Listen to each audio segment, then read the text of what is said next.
김광수의 경제 소프트.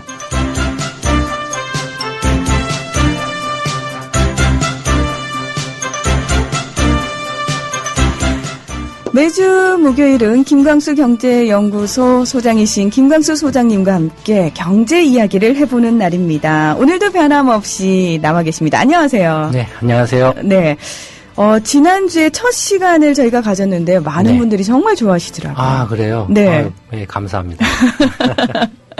그럼에도 여전히 좀 어렵다라는 얘기는 좀 있고요. 아, 그래요? 예. 지난주에는 별로 한 이야기 없는데. 예, 없는데도, 예. 그래서 많은 분들이 그래도 좀 희망을 가져보는 게 김광수 소장님께서 얘기를 해주니까 네. 이야기가 좀 쉬웠습니다. 앞으로 네. 많은 기대하겠습니다. 이런 글들 많이 네. 올라오더라고요. 예. 예. 오늘 또 1시간 동안 저희들을 얼마나 많이 공부시켜 주실지 기대가 되는데요. 저희 잠깐 광고 듣고 와서 본격적으로 시작해 보겠습니다. 네, 여러분께서는 국민TV 라디오 김광수의 경제소프트에 오셨습니다. 저는 아나운서 문희정입니다. 자, 먼저 한 주간 일어난 경제 뉴스를 알아보는 시간입니다. 아유, 저는 김광수 소장님 혼자 안 오시고 이렇게 훈남 연구이사님을 꼭 데리고 오시잖아요. 너무 좋습니다. 유부남입니다. 예, 살짝 힘이 빠지네요. 예. 자, 김광수 경제연구소의 길경식 연구이사 나와 계십니다. 네, 안녕하세요. 안녕하세요. 예, 안녕하세요. 얼굴 빨개지셨어요. 예. 자, 먼저 어떤 소식부터 전해주실 건가요? 네, 지난달 828 전월세 대책 이후에 준공업 미분양 아파트의 전세 공급을 본격화하는 정책을 국토부가 발표를 했는데요. 근데요, 이사님, 그런, 네. 대책이 발표가 돼도요. 네. 별로 기대는 안 돼요. 일단 내용을 한번 살펴보실까요? 네. 국토부는 지난 9일에 724 주택 공급 조절 방안의 후속 대책으로 준공 미분양 아파트를 전세 공급으로 전환하는 세부 방안을 확정하고 10일부터 시행한다고 밝혔습니다. 중심이 되는 방안은 모기지 보증과 전세 보증금 반환 보증입니다. 먼저 건설사를 대상으로 한 모기지 보증은 준공후 미분양 아파트를 전세로 전환하는 주택 사업자에 대해서 시중은행이 미분양 아파트를 담보로 연리 4에서 5%의 저리로 대출을 해주도록 하고 대한주택보증이 이에 대해서 보증하는 것입니다. 다음으로 전세보증금 반환 보증은 준공후 미분양 아파트의 세입자를 위한 안전장치라고 할 수 있겠습니다. 또 국토부는 개인 임차인용 전세보증금 반환 보증을 통해서 개인 임차인도 아파트뿐만 아니라 일반 단독주택과 연립, 다세대, 오피스텔의 전세보증금도 보증받을 수 있도록 했습니다. 네, 저희가 이렇게 딱 경제 뉴스를 들었어요. 이걸 어떻게 해석해야 될까요? 네, 알기 쉽게 말하면 지금 이제 예컨대 경기도만 해도 지어놓고 안 팔린 아파트가 15,000호 정도 되거든요. 네. 공식적으로 건설사들이 국토부에 신고한 것만 해도 그 정도 되거든요. 그걸 이제 전세로 좀 내놔라라고 하는 거죠. 내놓으면은 은행에서 좀 대출을 싸게 해줄게 그런 이야기거든요. 근데 할 것 같습니까? 은행이 이제 시중은행이 예를 들어서 강제 사항이 아니잖아요. 정부가 강제할 수 있습니까? 정책적으로 이제 좀 지원을 해주겠다라고 하면 가능하긴 하죠. 근데 네. 문제는 건설사들이 네. 안 팔린 아파트를 전세로 내놓으면 나중에 팔기 어렵잖아요. 그렇죠. 나중에. 일단 건설사들도 그러니까 건설사들한테 강제를 할 수는 없죠. 그렇죠. 예. 만약에 미분양 아파트를 전세로 내놓으면 이런 좀 지원 혜택을 주마라는 거거든요. 근데 건설사 입장에서 보면 안 팔려도 계속 세주 가지고 있으면 나중에 분양해서 팔 수도 있는데 이거 전세로 주면 이제 헌집되잖아요. 그렇죠. 집값이 확 떨어질 거 아니에요. 네. 그때 분양 전환한다고 해도 집값이 떨어진 상태에서는 말이 안 되잖아요. 그러니까 거의 실효성이 없을 가능성이 높죠. 그럼 이런 정책은 왜 내놓는 겁니까? 실효성도 없는 걸. 저한테 물어보시면 어떻게 합니까? 제가 안 했는데. 아니, 국민들이요, 일단 들으면은, 이제, 기사를 듣고 소장님 분석을 들었잖아요? 네. 그럼 제일 먼저 나온 말이 그거예요. 아니, 그러게요. 실효성도 없는 걸 정부는 이걸 대책이라고 내놓습니까? 이 말이 먼저 나온다고요. 네. 어떤 기사 보니까. 네. 국민들은 다 하는데 왜 관료들만 모르냐, 바보 아니냐, 이런 기사들도 있더라고요. 네. 참, 이게 참, 웃을 얘기가 아닌데, 심각한 심각한 얘기죠. 얘기인데, 네. 가슴이 아프네요. 네. 그리고 이제 농민들 입장에서 지금 굉장히 또 분노할 만한 일이 생겼는데요. 네. 정부가 쌀 수입을 전면 개방하는 쪽으로 방침을 정했다고 해서 논란이 되고 있죠. 네, 정부가 쌀 관세와 전면 수입 개방을 의미하는데요.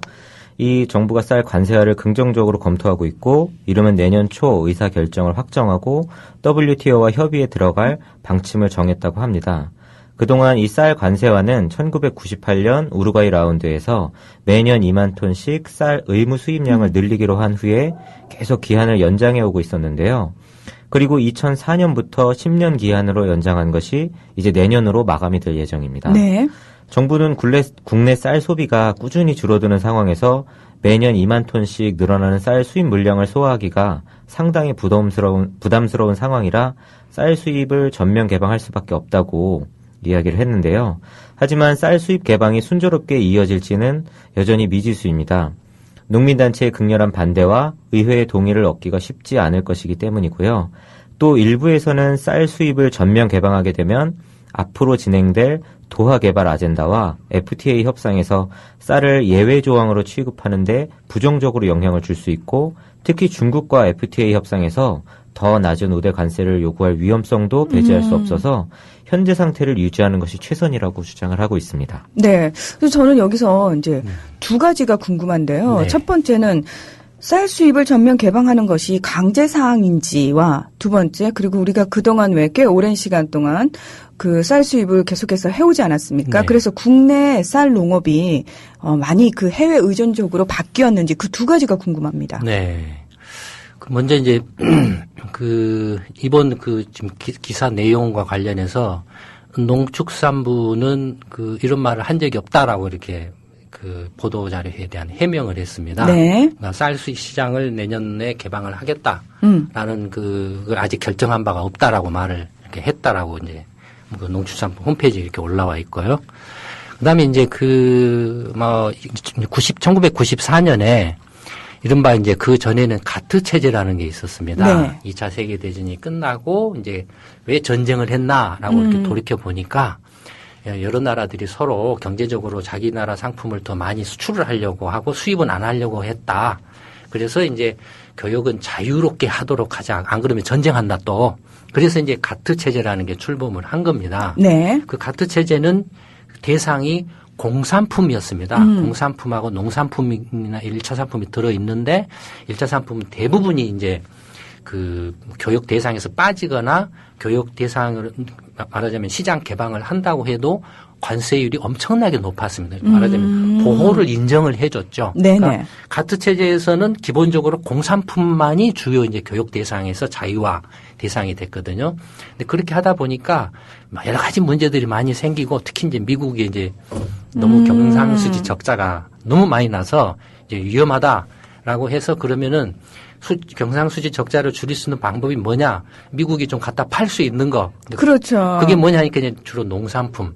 세계 최대 농산품 수출 국가거든요, 미국이. 그렇죠. 미국이 의외로 땅덩어리가 넓어서 대량으로 농사를 짓지 않습니까? 네, 그래서 농산품하고 서비스 시장까지도 이제 자유교역의 대상으로 삼자라고 해서 이제 출범한 게 1994년에 WTO 체제입니다. 네. 그러니까 가트 체제에서 이제 WTO 체제로 바뀌면서 그러니까 농산품까지 넣게 됐으니까 그래서 그때부터 이제 농업시장 개방이 이제 논의가 된 거죠. 그래서 그때 아마 기억하실지 모르지만 한국도 바나나가 들어와서 네. 아주 귀한 과일이었는데 갑자기 가격이 훅 떨어지고. 뭐 길거리에 막 쏟아지고 그랬었죠. 맞습니다. 근데 어쨌든 그렇게 해서 이제 쌀 시장 개방이 논의가 됐는데 이제 2004년에 한국 정부가 하도 이제 농민들이 이제 반발이 심하고 문제들이 많아서 시장 개방을 하는 대신에 유예를 했습니다. 10년 동안. 대신에 매년 2만 톤씩 늘려서 수입을 하겠다라고 했는데 그게 이제 2014년에 다시 이제 만기가 도래한 거죠. 네네. 도래를 했는데 이제 결정을 해야 되죠. 결정을 해야 되는데 굉장히 좀 어려운 문제입니다. 왜냐하면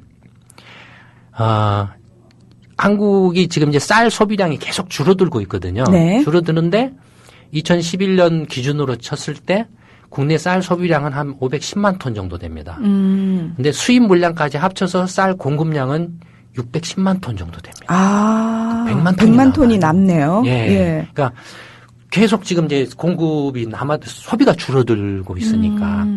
첫 번째는 그런 문제가 있고, 두 번째는 그러면 계속 이제 그 쌀농가를 보호하기 위해서 이렇게 뭐 시장 개방을 지체하고 수입을 계속 지금 남아도는데 수입을 계속 늘려가서 더 많이 남아돌 수밖에 없죠. 그렇죠. 그다음에 두 번째는 뭐냐. 그러면은 경쟁력을 높이면 되는 거 아니냐. 사실은 예전부터 계속 그 이야기는 계속되어 왔습니다. 근데 지금 네. 현실이 어떠냐면 국내 쌀 생산 농가의 그 생산 그 가격, 이제 그 쌀 농가의 수매가를 기준으로 했을 때 80kg을 기준으로 하면 15만에서 16만 원 정도 합니다. 네. 되게 이제 그 톤당으로 환산하면은 톤당 한 1,800달러에서 1,900달러죠, 생산 원가가. 근데 미국에서 수입하는 미국산 쌀은 톤당 850달러가 안 됩니다. 반도 안 되네요. 네. 그 다음에 더 심각한 건 태국에서 수입하는 태국산 쌀은 톤당 600달러가 안 됩니다. 그러니까 3분의 1이네요. 예. 네. 쌀 농가를 보호하기 위해서 경쟁력을 좀 어떻게 높여야 된다 그래서 예전에 이제 뭐 광작에서 이제 미국처럼 좀 이렇게 뭐 대규모 경작을 통해서 경쟁력을 규모 경제를 좀 이렇게 이용해서 좀 높이자라고 뭐 이런 것도 있었는데 거의 그 효과가 없는 이야기들이었습니다. 결국에는 지금 현재 상황에서는 계속 그 높은 수매가, 또 이렇게 말씀하신 농민들이 반발하시는데, 어쨌든 간에 지금 굉장히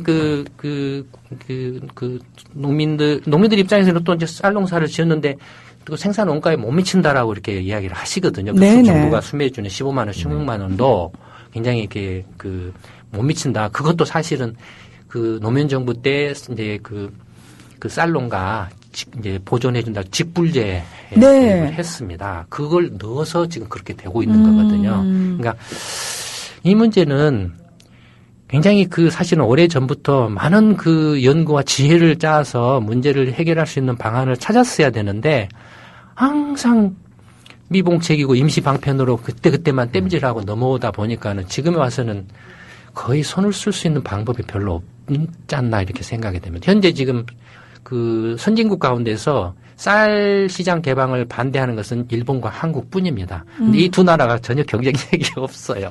네. 글쎄요, 소비자 입장에서는 물론 저렴한 걸 찾게 마련이지만 사실 우리가 뭐 애국심 차원이 아니고요. 우리 건강 차원에서 우리 땅에서 자란 우리 먹거리가 가장 우리 몸에 잘 맞는 거 아니겠습니까? 그렇죠. 예. 그런 차원에서 조금 현명한 소비를 부탁하는 것도 한 방법이 될 것 같기도 하고요. 이거 참 여러 가지로 힘든 문제가 많네요. 예, 근데 하여튼 결과적으로는 모든 게 이제 소비자한테로 모든 걸 다 하는 모양새가 될 수가 있죠. 그러네요. 예, 이제 뭐 떠넘겨진 것처럼. 그래서 저번에 세금도 세제 개편도 전부 월급장이한테 떠넘기고 무들이다. 네.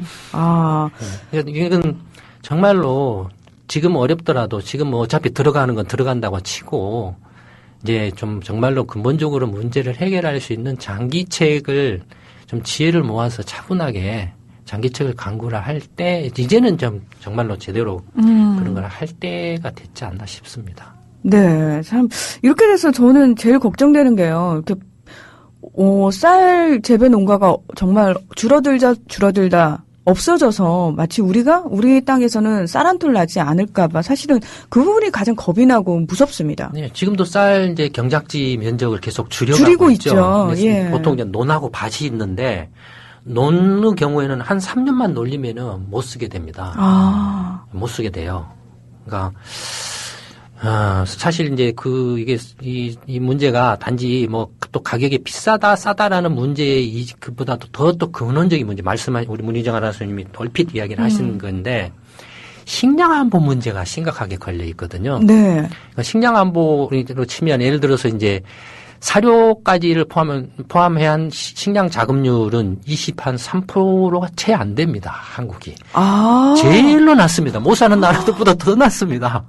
어마어마하게 낮아요. 그러면은 가격에 민감해질 수밖에 없네 상황이 돼버렸네요. 네, 이제 가뭄이 든다든지 이제 국제 농산품 시황이 악화된다든지 하면은 그대로 다 뒤집어 쓸 수밖에 없죠. 예. 그러니까 또 뭐 이제 사료를 제외한 그냥 곡물, 식용, 이제 그 식량 곡물만 해도 자급도가 44%밖에 안 되거든요. 근데 소고기나 돼지고기, 닭고기나 뭐 안 먹고 살 수는 없잖아요. 뭐 그 동물, 가축들도 사료를 먹어야 되는데. 네. 그러니까 문제는 지금 이 식량 안보 문제하고 또 이 쌀을 포함한 쌀이 여전히 소비가 많이 줄었다라고 해도 여전히 전체 그 이른바 이제 그 식용 소비량의 7, 8%를 차지하고 있거든요. 쌀 네네. 소비가. 그렇기 때문에, 정말로 이렇게 종합적이고 전체적인 관점에서 장기적으로 좀 문제를 해결할 수 있는 지혜를 이제는 정말로 좀 제발 주먹구구식으로 땜질하는 식으로 하지 말고 그냥 적당하게 반대하면은 뭐 보조금 줄게요, 뭐 할게요, 부채 탕감해 줄게요. 그다음에 엉터리 막 대책 내놓지 말고 제발 좀 차분하게 그 제대로 된 좀 그 해결 방안을 이렇게 좀 찾아야 되지 않나 그렇게 생각을 합니다. 그러니까 사실은 각계각층에서 말 그대로 할 수 있는 모든 현명한 방법을 다 동원을 해가지고 한 곳으로 좀 모아줘야 되지 않을까. 그렇죠. 예, 그런 마음이 정말 간절해지네요. 자, 이번에는요, 그 새누리당과 박원순 서울시장의 무상보육 공개 토론. 예. 이 지금 서로 공방이 굉장히 네. 치열합니다. 그리고 사실 정부 쪽에서 조금 무책임하다는 얘기도 나오고 있고요. 박원순 시장 입장에서는 굉장히 뿔이 나 있는 상황이고요. 네. 그리고 고스란히 그 시민들이 피해를 떠안아야 되는 상황이고요. 예. 정책적으로 이렇게 결정을 했으면 뭐 하나가 일관성 있게 쭉 가줘야 되는데 자꾸 바뀌니까요. 믿을 수가 없습니다. 소식 좀 자세히 전해주시죠. 네, 최근 무상보육 재원 부담을 둘러싸고 서울시와 새누리당이 공개 토론을 벌이겠다고 해서 관심이 집중되고 있는데요. 쟁점은 국고보조율, 즉 무상보육에 드는 돈을 중앙정부에서 얼마나 지원을 할 것인가입니다. 현재 중앙정부가 20%, 지방정부가 80%를 부담토록 되어 있는데요. 서울시에서는 이를 중앙정부가 40%, 지방정부가 60%를 부담하도록 확대해달라고 요구하고 있습니다. 새누리당은 이미 정부가 예비비 및 특별교부세를 서울시에 지원해 올해 보육 예산에 대한 국고보조율은 이미 42%에 달하고 있다고 주장했습니다. 반면 서울시는 지원 후에 모자라는 예산을 보전해주는 방식을 개선해서 예산 수립 단계에서부터 국고보조금 비율을 40% 수준으로 변경해 줄 것을 요구하는 것이라고 했습니다. 또 박원순 시장은 지난 5일에 9월부터 부족해지는 무상보육 예산을 2천억 원의 지방채 발행을 통해서 충당하겠다고 밝혔습니다. 이에 대해 새누리당은 최근 3년간 서울시의 불용 예산액이 3조 3천억 원에 달하는데 돈이 모자라서 빚을 낸다는 것이 말이 되는가라는 비판을 하였습니다.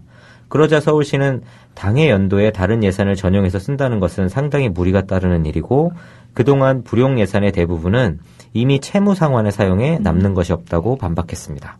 박원순 서울시장 입장에서는요. 네. 굉장히 빚이 많아진 상태에서 떠안았거든요. 네. 그리고 그 빚을 지금 계속해서 탕감해 가고 있는 상황입니다. 네. 그리고 그런 입장이겠죠. 무상보육에 있어서 조금 안정적으로 이 정책을 지원을 하겠다. 그러니까 정부에서도 좀 협조를 부탁한다. 이런 의미일 텐데 네. 확실히 의견이 좀 갈리다 보니까 네. 첨예하게 대립하고 있습니다. 예, 사실 이제 그 무상보육에 관해서는 이미 이제 결정돼 있죠. 그렇죠. 박근혜 대통령도 0세부터 5세까지 영유아 무상보육을 이렇게 실현하겠다라고 공약으로 내세웠기 때문에 이미 이제 무상보육은 분명히 합니다. 하는데 문제는 이제 그 돈을 누가 내느냐 하는 문제거든요. 첫째는 이제 박근혜 대통령이 대선 공약에서 내세운 이제 국민 행복 공약 등을 이제 실행하기 위해서는 총 한 135조 원 정도 임기 5년 동안에 네. 이제 재원이 필요하다라고 했고 그 필요한 재원을 어떻게 조달할 거냐라고 했더니 80조 원은 지금 현재 정부 예산 중에서 잘못 쓰고 있는 걸로 그걸 이제 전용해서 조달을 이렇게 대체를 하고 나머지 이제 50조만 추가로 이렇게 확보하면 된다. 50조를 그럼 어떻게 확보하느냐? 그래서 뭐 지하경제 양성화라든지 여러 가지 뭐 세원들을 이렇게 발굴을 해서 확보하겠다. 그래서 이제 뭐 아시는 것처럼 전두환 씨한테도 좀 걷고 했죠.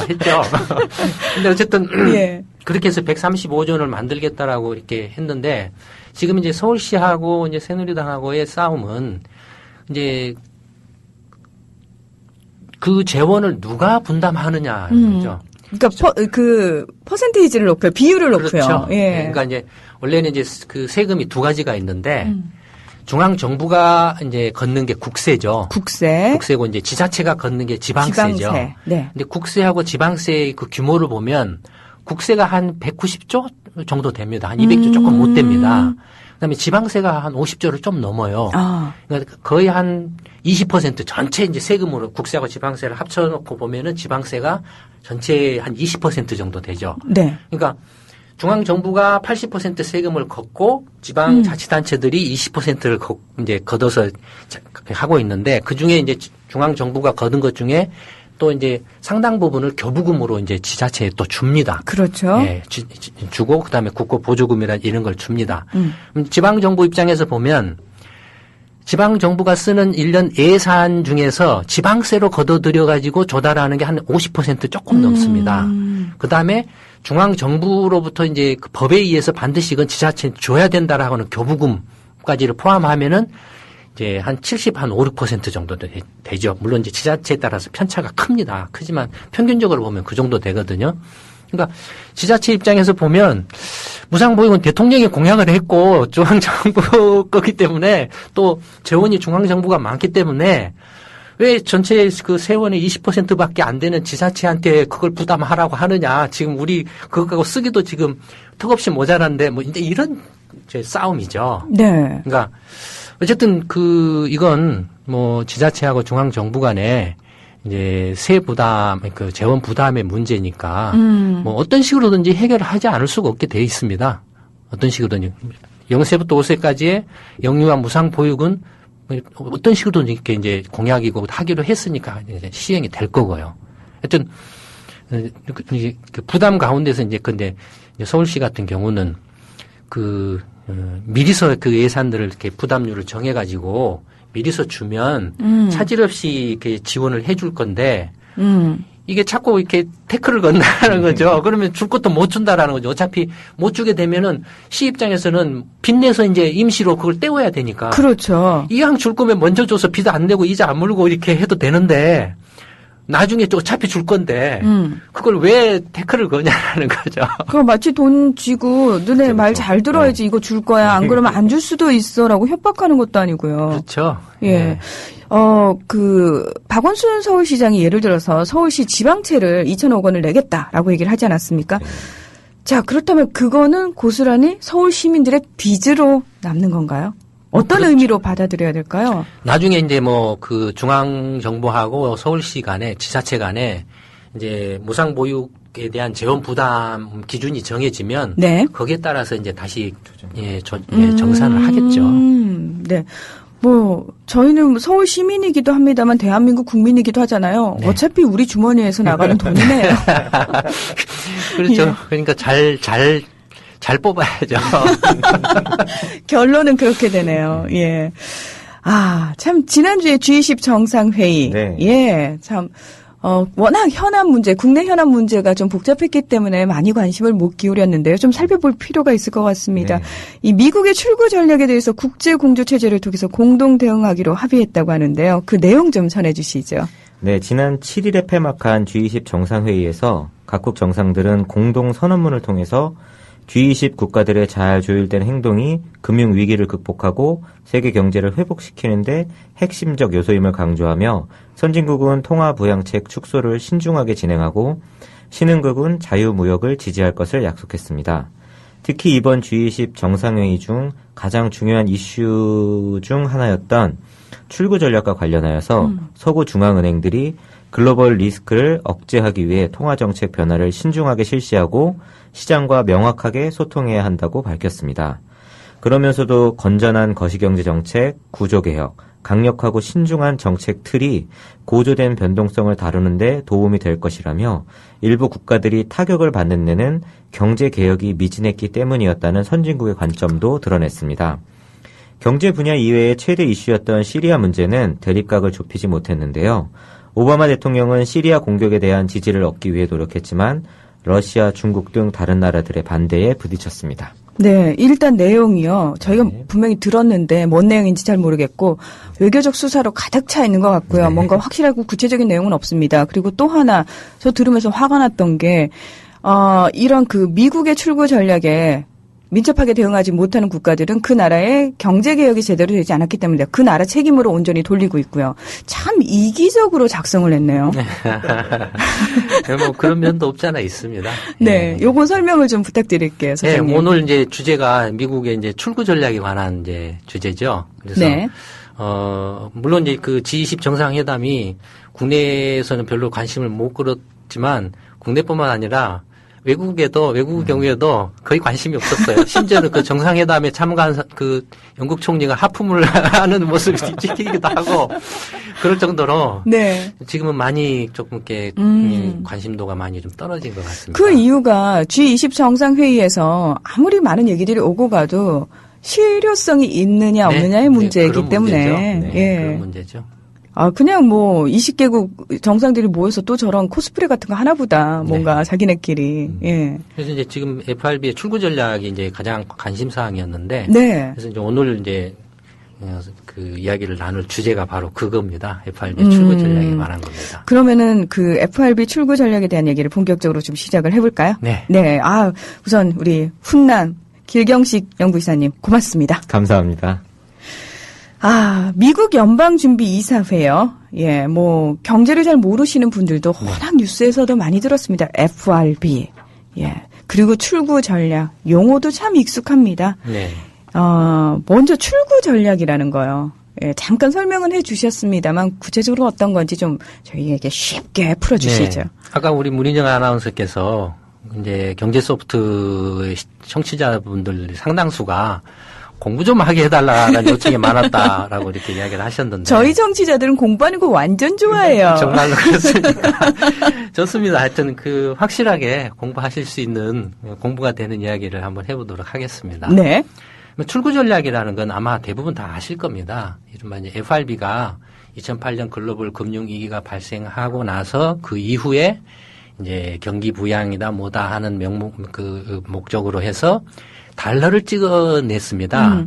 그게 이제 양적 통화 확대책이라고 하는데요. 영어로 약자로 이제 QE라고 하죠. QE. 예, quantitative easing, quantitative expansion 이런 식으로 해서 QE 정책이라고 하는데 이제 그런 QE 정책을 반복적으로 해왔습니다.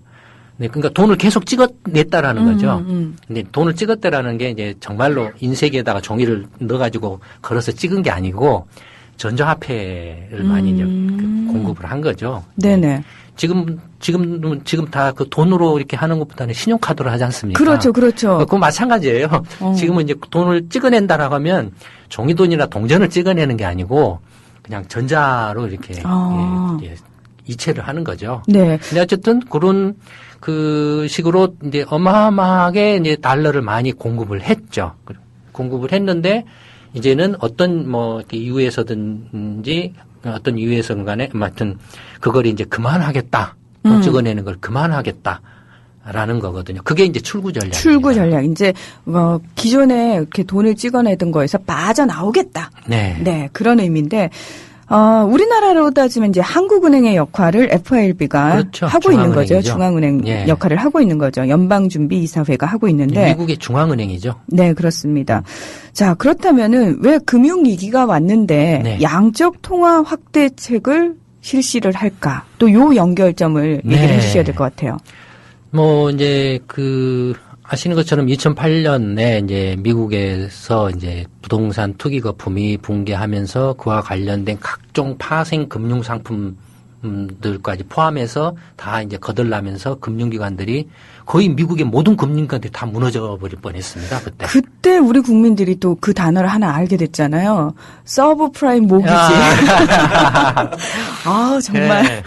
하여튼 그 당시에 미국의 위기적인 상황이 얼마나 심각했는가는 네. 아마 상상을 하시기가 힘들 겁니다. 거의 웬만한 미국의 동네 조그만한 어떤 한국으로 치면 저축은행이나 신용금고에서부터 시작해서 미국 당시 최대 금융기관 시티그룹까지 모조리 다 망해버릴 정도였습니다. 그렇죠. 예. 그런가 하면은 미국의 GM이라든지 제너럴 일렉트릭, GE라든지 미국을 대표하는 그런 기업들도 다 망해버릴 뻔했어요. 그렇죠. 왜냐하면 그런데도 다 연결이 돼 있다는 계열사로 금융기관을 뒀거든요. 예. 특히 이 주택담보대출, 모기지 대출 관련한 그 금융기관을 두었는데 그게 다 거들나 버려가지고 본체마저 막 흔들려 버렸어요. 그 당시를 잠깐 떠올려 보면요. 그 미국의 그 2008년 금융위기가 오기 전에요. 몇 년 전에 미국이 호황이었습니다. 네. 그래서 왜 우리가 왜 하우스 푸어라고 표현을 하는데 네. 그 당시에 뭐 금리 낮게 해줄 테니까 온갖 금융상품들 제시하면서 집사라고 막 붐을 일으켰죠. 그래서 많은 분들이 은행 대출을 받아서 막 집을 사고 예. 근데 중요한 거는 본인들이 그 사용했던 금융상품이 알고 봤더니 여러 개 단계의 금융 그 은행들을 거치면서 짬뽕이 되고 합쳐지고 그래서 전문가들도 이 상품이 어떻게 나왔는지 모를 정도로 얽히고 설키고 예. 예, 우리 문희정 아나운서가 많이 아시네. 많이 아시네. 하여튼 뭐 네. 그런 걸로 해서 그렇죠. 그게 빵 터진 거죠. 금융위기가 발생했는데 이제 금융위기가 발생하니까 이제 제일 먼저 이제 미국 은행들이나 증권사나 뭐 기업들이 다 망해버리면 안 되잖아요. 그렇죠. 한국이 외환위기 때 정부가 나서서 이제 다 구제해 준 것처럼 미국도 역시 미국 연방정부하고 중앙은행이 적극적으로 이제 문제를 이제 수습을 하려고 달라들겠죠.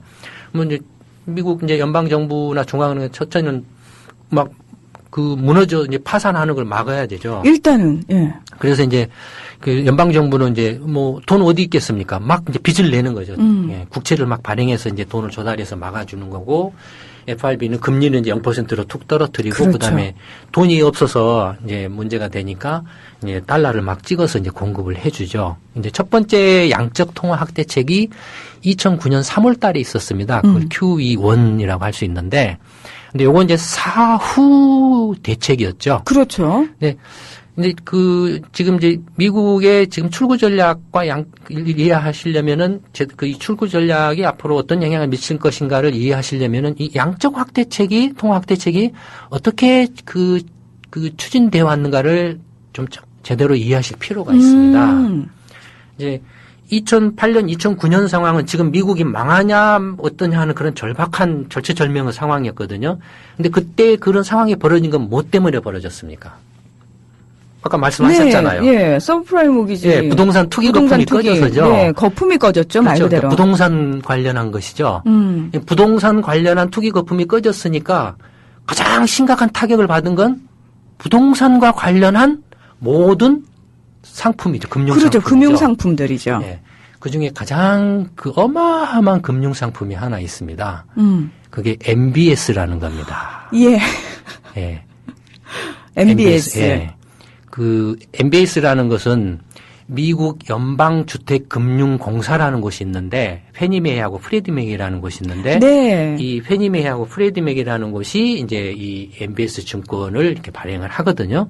그러면은 이 연방주택금융공사가 어떻게 이런 MBS를 발행하냐 하면 먼저 이제 시티은행이라든지 뭐 뱅크 오브 아메리카라든지 막 이런 데 온갖 금융기관들이 이제 예금을 받아가지고 주택 모기지 대출을 해주죠. 네. 그다음에 뭐 길거리에 있는 노숙자까지 붙잡아가지고 막 대출을 해줘요. 아우, 마치 우리가 신용카드 처음 발급할 때처럼요. 네, 네. 왜냐면 예. 집값이 계속 올라가니까 불패 신화가 있어서 맞아요. 어차피 노숙자가 못 갚아도 집 뺏어버리면 내가 더 득이다 이거예요. 그래서 막 대출을 해준 거예요. 그게 이제 서브프라임 이렇게 모기지. 예. 그게. 근데 어쨌든 은행들이나 미국 금융기관들이 이제 대출을 이렇게 주택담보 대출을 해주고 나면은 더 대출을 해주고 싶은데 이제 더 이상 돈이 없는 거예요. 네네. 그럼 어떻게 하냐면은 주택 대출을 우리 이제 문희정 아나운서한테 예를 들어서 시티은행이 주택 대출을 해줬어요. 그럼 우리 문희정 아나운서는 누구한테 그 대출을 갚아야 됩니까? 저는 은행에. 예, 시티은행한테 갚아야지. 시티은행한테 대출을 받았으니까. 근데 이제 그 시티은행이 문희정 아나운서한테 이렇게 대출해준 대출을 팔아버려요. 팔아버려요. 누구한테 파냐면 아까 그 연방주택금융공사인 페니메하고 프레디맥한테 팔아버려요. 네. 팔고 그래서 그러면 페니메가 프레디맥한테서 돈을 받아가지고 그 돈으로 또 대출을 해줘요. 주택 대출을. 시세 차익만 남기고. 와, 못됐다. 그러니까 예. 그러면은 이 페니메나 프레디맥은 시티은행한테서도 그 대출 사고, 그렇죠. 뭐 뱅크 오브 아메리카한테서 사고 모든 금융원에 다 사서 모아요. 다 모으면은 어마어마한 돈이 되겠죠. 그렇죠. 그 규모가 7조 5천억 달러에 달했어요. 미국 전체 주택 모기지 대출 규모가 12조 달러인데 그중에 7조 5천억 달러가. 그러면 이 페니메이나 프리드면 돈 어디서 나서 그걸 사겠습니까? 돈이 없잖아요. 네.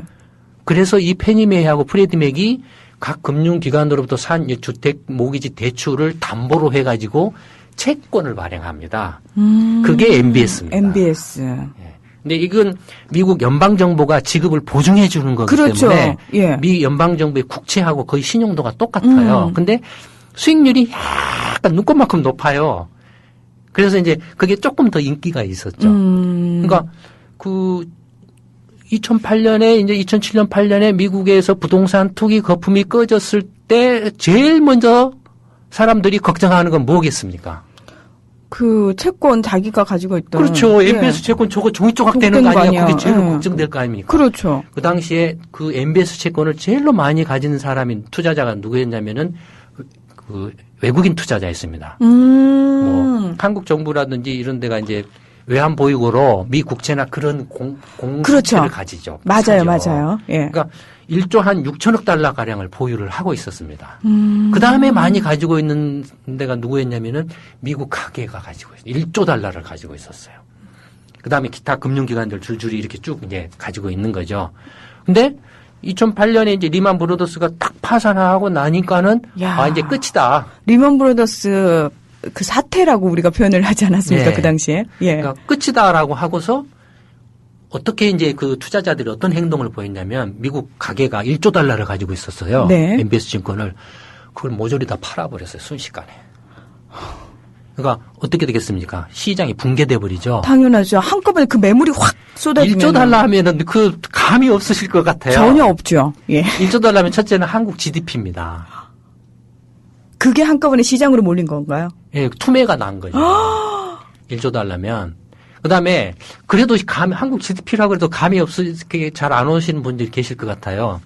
1조 달러면, 대한민국 아파트의 한 65%에 해당하는 규모입니다. 아파트, 전체 아파트 시가에. 우리는 또 아파트도 비싸요. 그러니까 그런 어마어마한 돈이죠. 예. 순식간에 투매를 한 거예요. 종조각된다고. 그다음에 외국 투자자들이 한 순식간에 똑같이 또 5천억 달러를 투매합니다. 그러니까 어떻게 되겠습니까? 완전히 시장이 무너져 버리죠. 그러니까 최대한 빨리 팔려고 서로 이제 이기적으로. 네, 그러면 예. 시장이 이제 붕괴돼 버리면은 미국이 망해 버리잖아요. 네. 그래서 그때 이제 FRB가 그걸 떠받쳐 줍니다. FRB가 그걸 사줘요, 막. 그게 이제 QE1입니다. 2009년 3월에 그 사후적으로 그걸 이제 정산을 한 거예요. QE1이 뭐였냐면은 그 당시에 1조 한 4천억 달러의 이제 달러를 찍어내서 예. 여러 가지 채권 국공채라든지 금융기관들이 이제 채무를 이렇게 인수를 하겠다라고 했거든요. 그 중에 1조 4천억 달러 중에 9천억 달러가 MBS 증권사 매입하는 거였습니다. 그다음에 한 3천억 달러가 장기 국채 매입을 하는 거예요. 연방정부가 막 국채를 찍어내는데 그것도 누가 소화를 해줘야 되는데 다 패닉 상태 빠져가지고 누가 안 살려고 하니까 그걸 이제 인수를 해서 연방정부한테 돈을 이렇게 공급을 해준 거죠. 그래서 시장을 떠받쳐 주는 거죠. 그러니까 QE1은 미국의 그 MBS 채권 시장, 그러니까 부동산 거품 붕괴로 인한 그 시장 붕괴를 막기 위한 정책이었죠. 그러니까 근데 그건 이제 시장 붕괴를 막았으니까 성공한 셈이죠. QE1은. 네. 근데 이제 문제는 2010년에 이제 QE2를 합니다. 네. 근데 벌써 2010년 무렵이 되면 미국 연방정부가 빚이 어마어마하게 폭증을 한 상태예요. 당연하죠. 막 1년에 재정 적자가 최대 1조 6천억 달러까지 막 나고 그랬어요. 한국 경제의 뭐 1.5배 정도 되는 막 빚을 내버리는 거예요. 미국에 떠받치려고 경기 뭐 살린다라고 이렇게. 그래서 왜 그 당시에 그렇게 해서 과연, 그러니까 사실 페니메이와 프레디맥을 살리기 위해서 이제 FRB가 나서야 되는 게 맞느냐 틀리느냐부터 시작해가지고 각 기업들이 특히 이제 정말 큰 기업들이 무너진다고 할 때 왜 우리나라에서도 그렇습니다만 정부에서 이제 보조금이 들어가고 정책적으로 어떤 떠받치기 위한 어떤 그런 해결 방법이라고 돈을 막 쏟아붓지 않습니까? 그러니까 과연 그래야 되느냐 마느냐를 놓고도 도덕적 해이다부터 시작해서 온갖 얘기들이 나오잖아요. 예. 네, 말이 많은데 하여튼 QE2부터는 QE2에서는 초점이 미 국채 매입에 초점이 맞춰집니다. 미 국채를 6천억 달러를 이제 추가로 더 산다라는 거죠. 달러를 찍어가지고. 네. 그건 뭐냐면 이제 이 MBS 증권 시장이 무너지는 걸 일단 이렇게 막아서 수습을 했다 이거예요. 했고, 그다음에 이제 연방정부가 막 천문학적으로 막 이제 국채를 찍어내서 막 빚을 늘리니까 그걸 누가 인수를 해줘야 돼. 물론 다 막 사죠. 외국 정부도 사고 중국 정부도 사고 일본 정부도 사고 한국 정부도 사고 미국 개인 투자자는 이제 MBS 증권 팔고 대신에 국채를 사죠. 근데 사는 유인이 있습니다. 왜냐하면 국채를 산다라는 건 FRB가 그냥 사는 게 아니고 예컨대 국채 가격이 뭐 50원짜리다. 50원이다라고 하면 그걸 80원에 사줬습니다. 그게 QE2부터입니다. 그러니까 채권 가격을, 국채 가격을 어마어마하게 비싸게 사준 거예요. 그러니까 일부러. 이제 장기 금리를 떨어뜨린다라는 경기 부양을 위해서 주택 시장을 활성화시키고, 근데 결과적으로는 그게 다른 말로 뒤집어 놓고 말하면은 50원짜리 채권을 80원에 사준 거죠. 그러니까 어마어마하게 그때 아마 그 채권왕이라고 불린 사람의 대박 난 거죠. 그래서. 그러네요. 채권 펀드가. 하여튼 뭐 그런 거였습니다. QE2가 2010년에. 그러면서 또 이제 주가가 막 뛰었죠. 주가가 뛰었죠. 올가가 이제, 그러니까 올가가 막 그렇게 한 이유가 그거였습니다. 50원짜리를 80원에 사주고 또 장기 금리가 떨어지면은 주가가 올라가니까. 그다음에 이제 그렇죠. 단기 이익을 얻을 수 있는 곳으로 몰리게 되니까요. 그렇죠. 그다음에 이제 2011년에는 TO라는 걸 합니다. TO. 예, 이제 FRB가 단기채 이제 더 이상 돈 찍어내는 거 부담스러우니까 막 반발이 심했어요. 브라질 막 니네들 뭐 미국 통화 전쟁을 하려고 하는 거냐 어쩌냐 막 굉장히 반대가 심했고 그때 QE2 딱 하고 나니까 막 폭등을 했어요 물가가. 그러니까 돈을 마구 찍어냈을 때 우리가 흔히 그 학창 시절 배우는 인플레이션. 네, 화폐적 인플레이션. 그때는 그 상황이 그랬습니다. 그런 상황이 벌어졌었어요. 2011년에는 이제 좀 바뀌어서 미국이 재정절벽. 예, 재정절벽 위기에 붙어가지고 공화당 민주당이 벼랑 끝 싸움을 하면서 이제 문제가 생겼죠. 그래서 이제 그 FRB가 달러는 더 이상 이제 이제 찍어내기는 부담스럽고 하니까 가지고 있던 단기 채권을 팔고 그 돈으로 장기 채권을 산다라는 거죠. 그게 TO입니다. 그 다음에 이제 2012년에 이제 QE3를 합니다. 근데 QE3의 초점이 다시 모기지 MBS 증권으로 이렇게 넘어 들어옵니다. 예, QE3는 이제 양쪽 다죠. 이제 모기지 MBS 증권과 미 국채 두 개를 동시에 다 사재끼겠다라는 거죠. MBS 같은 경우는 매월 400억 달러, 미 국채는 매월 450억 달러 가지고 무기한으로 사드리겠다라는 거죠. 그게 2012년 그 9월 달에 발표한 QE3입니다. 지금 출구 전략 이야기하는 것은 이 QE3를 이제 더 이상 안 하겠다는 거죠. 예. 좀 길었습니다. 길었는데 전체적으로 이렇게 맥이 쫙 잡히니까 네. 사실 2008년 왜 한창 이슈가 되고 나서 사람들이 잊거든요. 그리고 무슨 통화 전략이 나오고 무슨 양적 완화 정책이 나오고 막 나와도 그게 연결될 거라는 건 사실 생각을 잘 못 하거든요. 네, 이제 우리 청취자들께서도 이제 들으시면서요. 네. 예. 질문을 좀 올려주셨는데. 네. 그러니까 독일 학생님께서 연방준비제도 이사회 FRB는 공공기관이 아니라 민간기관이라고 배웠는데 사실인가요? 아니요. 그건 이제 미국의 중앙은행이 맞습니다. 뭐 길게 설명해드리기는 좀 어렵고. 네. 네, 중앙은행이 맞습니다. 네네. 일단 중앙은행입니다. 그리고 저희가 왜 양적 통화 확대책, 그래서 뭐 Q3까지 나올 정도면은 효과가 있어서 그 정책을 한 것인지 아니면 앞에 두 개가 효과가 없어서 다시 3까지 나온 건지. 그래서 이제 지금 출구 전략이 이제 문제가 되는 거죠. 출구 전략을 이제 다음 주인가 이번 주인가 이제 FRB가 이제 금융통화정책 회의를 하는데 네. 그때 이제 결정할 건지 말 건지 뭐 이제 논란이 있습니다. 근데 한 서너 가지 조건들이 있을 것 같아요. 첫째는 이제 출구 전략을 하려면 경제적인 상황이나 정치적인 상황이 안정되어 있어야 되잖아요. 그렇죠. 근데 지금 시리아 공격한다라고 하고 있으니까 물론 지금은 이제 공격이 조금 이제 물 건너간 그런 모양새를 띠고 있습니다만 어쨌든 간에 시리아 공격할 건지 말 건지가 결정이 나야 된다라는 거. 첫 번째는. 두 번째는 이제 다음 달 10월 달에 미국 연방정부의 채무 한도 그 채무, 그 국채 발행 한도액이 이미 이제 16.7조 달러 정도 됩니다. 네. 근데 그게 이미 올 초에 그 이미 2010년에 이제 한도에 부딪혔는데 막 이제 미국의 이제 민주당 공화당 간에 대판 싸우면서 그게 이제 정쟁 도구로 이렇게 이용돼 가지고 한도를 못 올렸어요. 그리고 올 3월 달까지도 못 올리다가 16조 3조 달러에서 딱 막혔다가 임시 방편으로 한 3천억 달러 늘려줬습니다. 10월까지. 그러니까 약간 숨통을 트여줬군요. 네. 근데 이제 이미 다 차버렸어요, 벌써. 다 차가지고 10월 달부터는 이제 만약에 더 이상 이제 한도 증액이 안 되면 네. 월급 못 줘요, 공무원들. 그런 상황이 벌어지거든요. 그러니까 10월 달에 재정 절벽 문제가 해결되느냐 안 되느냐도 사실은 FRB가 출구 전략을 결정하는 데 있어서 바보가 아닌 이상 분명히 그걸 고려를 할 거라는 거죠. 그러니까 한도를 더 늘려줘야 된다라는 그렇죠. 얘기인 거죠. 예. 만약에 한도를 안 늘려도 또 혼란에 빠져버리면 출구 전략 했다가 다시 취소하는 상황이 벌어질 수도 있잖아요. 그러니까요. 예, 그게 있고. 지금 이제 선결 조건들을 얘기를 하고 예. 있습니다. 출구 전략을 시행하기 위한 예, 선결 조건들. 그렇죠. 네. 그 다음에 이제 그 미국의 이제 고용, 이제 FRB의 버냉키 의장이 출구 전략을 하는 조건을 지난 5월 달에 이야기를 했습니다. 실업률이 7% 정도에 달하면은 출구 전략을 완료하는 걸로. 그게 이제 내년 한 상반기쯤이다. 근데 지금 실업률이 7.3%까지 떨어졌으니까 이제부터 슬슬 이제 준비해야 된다. 예, 조금씩 이제 줄여가야 되지 않느냐 뭐 이런 이야기죠 지금. 버냉키 의장은 참 오래 의장하시네요.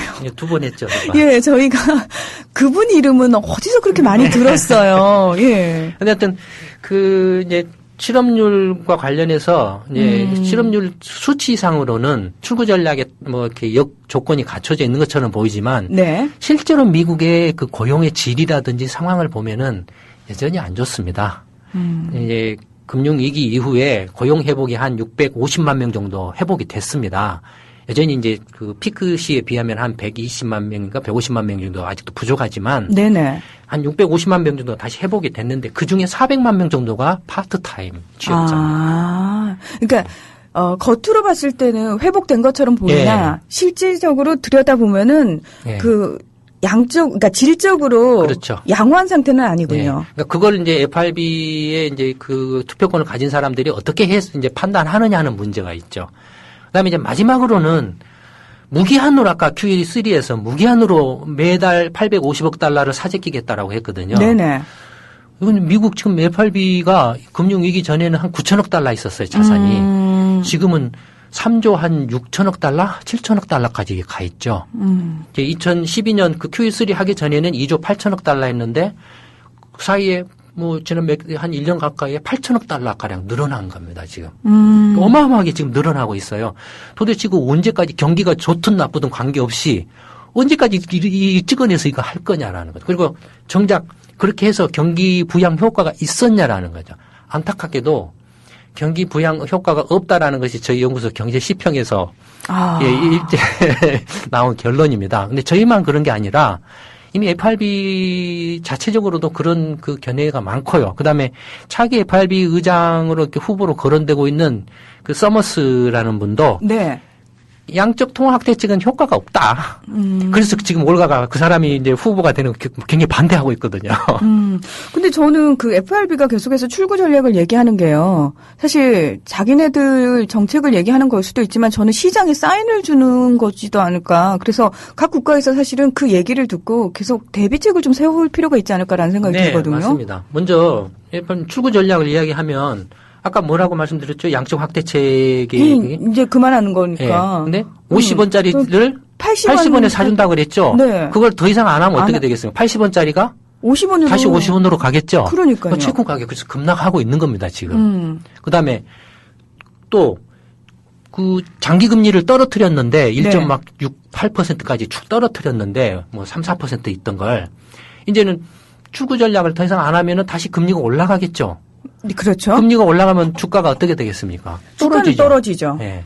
그다음에 금리가 올라가면은 또 주택 시장도 또 위축되겠죠. 위축되고. 예. 그러니까 그런 것들이 이제 그 나타나는 이제 부작용들이죠. 그런가 하면은 이제 그 출구 전략하면서 돈이 막 이제 FRB가 돈을 쏟아 부었지 않습니까? 네. 쏟아냈지 않습니까? 그럼 그 돈을 전부 이렇게 미국 금융기관들이나 이런 사람들 그 기관들이 미국 내에다만 투자했냐라는 거죠. 아니죠. 미국에 투자하는 건 별로 없고 오히려 이제 그 지금 문제가 되는 뭐 인도라든지 뭐 브라질이라든지 한국이나 중국이나 심지어는 일본도 지금 문제 영향이 상당할 거라고 예상이 됩니다. 네. 일본도. 근데 어쨌든 그 아베노믹스 말 나오면서부터 일본도 돈이 많이 들어갔으니까. 네네. 근데 어쨌든 그 돈이 출구 전략 한다니까 돈 빌려서 0%나 1%도 안 되는 싼 이자로 그게 이제 캐리 트레이드거든요. 네. 싼 이자로 빌려가지고 인도나 브라질이나 일본이나 한국에다가 막 이렇게 높은 좀 투기적인 수익이 높은 데다가 투자를 했는데 이제 출구 전략을 한다고 하면은 돈을 갚아야 되잖아요. 그렇죠. 그러면 돈을 회수해서 갚아야 되잖아요. 그러니까 인도나 브라질이나 이런 데가 이제 막 시장이 이제 돈이 빠져나가는 거죠. 한꺼번에 많은 돈이 확 빠져나갔을 경우에는 휘청할 수밖에 그 없는 규모를 상황이죠. 저희 연구소가 이렇게 그 분석을 했는데 네. 2011년, 12년 그 사이에 한 1조 달러에서 1조 2천억 달러 정도가 해외로 이렇게 나간 걸로 이렇게 보고 있습니다. 그러니까 어마어마한 돈이죠. 예. 이거 참, 아유, 예. 그러니까 예전에는 억 하면은 다 엄청난 돈으로 생각했는데 근데 요즘은 억으로 지금 얘기 안 억은 해요. 돈도 아니에요. 예. 조인데 돈대 조를 달러에. 이야기하면 사람들이 조를 이야기하면 감이 없어요. 이게 얼마나 되는 돈인지 감이 없어요. 예, 저희가 사실 오늘 그 FRB의 출구 전략에 대한 얘기를 잠깐 했는데요. 이 짧은 시간에 자세하게 얘기할 수는 없지만 그래도 어느 정도는 기본 네. 바탕은 저희가 이해가 좀 된 것 같아요. 그래서 다음 시간에 그 얘기를 조금 더 이어가야 되지 않을까라는 생각이 듭니다. 오늘도 너무너무 어려운 얘기를요. 그래도 저희가 좀 이해할 수 있게 쉽게 설명해 주셔서 고맙습니다. 아, 감사합니다. 뭐 공부가 되셨기를 바라겠습니다. 네, 저희 이제 경제 뉴스 보는 게 좀 즐거워질 것 같아요. 네, 예. 그렇게 했으면 좋겠습니다. 소장님, 저희는 또 다음 주에 다시 뵙겠습니다. 고맙습니다. 네, 감사합니다. 김광수의 경제소프트 다음 주 목요일 7시에 다시 찾아오겠습니다. 고맙습니다.